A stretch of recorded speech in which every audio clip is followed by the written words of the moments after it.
We've got new yellow weather warnings for snow and ice. They've been extended across the UK as freezing conditions sweep the country. And with ice forecasts, there are warnings that this could lead to hazardous conditions on roads across the country. Well, joining us in the studio is Senior Meteorologist at British Weather Services, Jim Dale. Jim, are we getting a bit wimpish about this? It's the winter, isn't it? Don't we expect it to be cold? Andrew, it's not the winter until tomorrow. Right. Is that right? December the 1st is meteorological winter. Yeah. That's when it actually starts. So we're still in autumn. Yeah. And we're getting some wintry stuff. You know what? I've been watching Norway for about a month, and it's been taters up there, really freezing, minus 20 in the middle. I've been there and seen it and done it. But is it not always cold in Norway? No, sometimes they get away with it in the autumn time, as we do. But for that matter, right, the signs are there. If the wind direction of the airstream comes from that direction, we're in it. And actually, what happened was the main thrust this week went through Europe. You might have seen pictures of Bulgaria and other places in 6 foot of snow. Right. And we're, as ever, on the periphery, floating out into the Atlantic Ocean. And that's basically the reason why we've got the cold, as opposed to too much of the snow. There is snow around. Those people out there, I'm showing pictures now, especially in the northeast, Scotland, Grampian area. There's a little bit to the south of the M4 this morning. Yes, there is. Even to the south of London. Just little bits and pieces. It wakens people's up. I don't know what it is about snow. It's one of those... When it happens for the first time, it's a delight, isn't it, for most people? About 10 days into it, it's quite the opposite. It really is. So, look, this is November the 30th. Winter starts tomorrow. I think we've got another 4 or 5 days of freezing temperatures, more or less, and little bits and pieces of snow to add to that. I haven't seen any ice. I haven't skidded on the ice. This morning on the car. Yeah, I was. Am I just wrong? But we used to have much colder winters. Yeah, look. We did. Right, OK, so when I went to school, maybe when you went to school, so we're in the same area, we're from the same area, aren't we, give or take? Yeah. I used to be... I remember distinctly. So my area was Oldham, Royton area of Oldham. I used to go to the school. We used to get dragged back by the teachers, holding hands, because of the blizzards and all this sort of stuff. And I'm not joking. That used to be, at that time, 60s and 70s, 70s particularly, it used to be...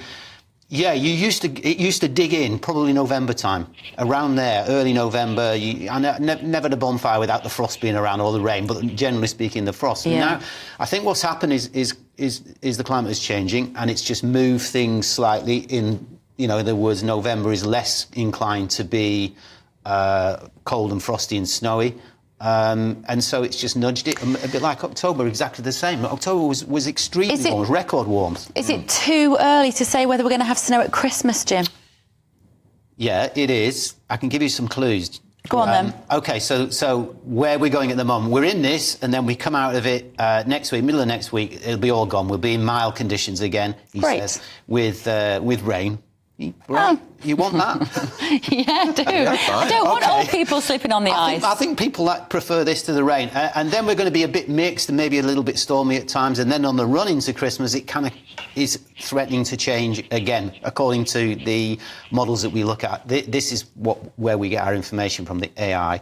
But you've always got to put a bit of a human in there and sort of work it all out and work out exactly what's going to go on Christmas Day. But we're too far away to be certain. But I've got a job on Christmas Day and before. What's your job? So I count the snowflakes, or lack of them, for the bookmakers. Not all of them, some of them. I can mention one. So there's a biggie, Bet365. Right. And what we do there is, so from tomorrow, I'll be forecasting virtually the meteorological odds for snow in cities, airports across the UK and Europe and America. And this year there's going to be Premiership matches. You can bet on the Premiership matches in and around. How do you count your snowflakes? Yeah, I'm fascinated. Well, No, you don't. No, I don't. What do you do? Right. What I do... OK, so it starts with the guys at the airport who are observers, and they will go out on the hour, 22 the hour, looking up at the sky. Hope they're looking up, through the window, before then and after that, because it takes one flake, remember, and they record.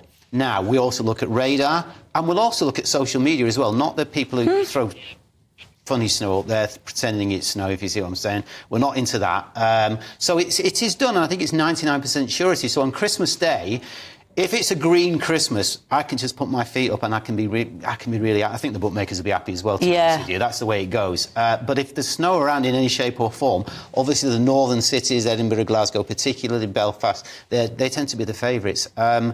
Yeah, it's a different kettle of fish. I've got to be on my mettle. I might even be on here reporting it. So is it worth us putting a bet on then, Jim, do you think, of having a white Christmas? You mean tomorrow when it all starts? Yeah, can you give me a bit of inside information? Do you know what? information? I would keep my money in my pocket. And do you know what I'll do? I'll send you a text and I'll say, get on it, Bev, come on. Yeah, would you? Excellent. Is that called insider trading or something? I would be in trouble for that. I can't put a bet on now, we've ruined it.